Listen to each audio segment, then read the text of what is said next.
France, vous vous souvenez sans doute d'Aurélie Boulet, cette haut fonctionnaire qui avait connu un énorme succès de librairie avec un pamphlet précisément sur la fonction publique et ses lourdeurs supposées, un pamphlet intitulé « Absolument débordé ».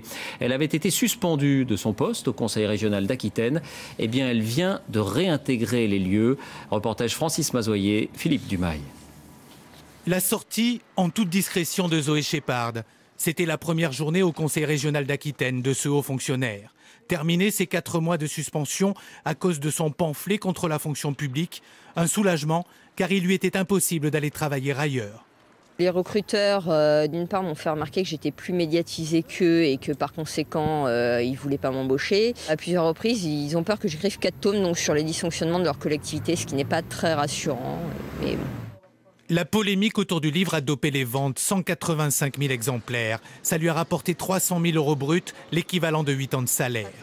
Elle décrit un univers absurde où les gens qui en font le moins se déclarent débordés et où les 35 heures ne se font pas en une semaine mais en un mois.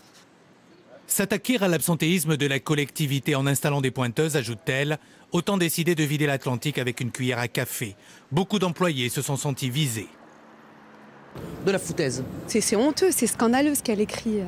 Pour tous ceux qui travaillent, pour tous les fonctionnaires, c'est honteux. En conseil de discipline, elle risquait une révocation pure et simple de la fonction publique.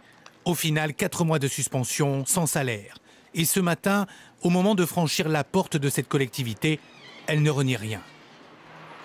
Vous maintenez tout ce que vous avez dit? Oui, même au-delà.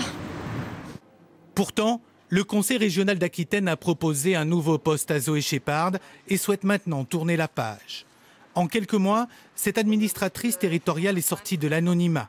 Un récent sondage l'a même propulsée parmi les personnalités préférées des Français.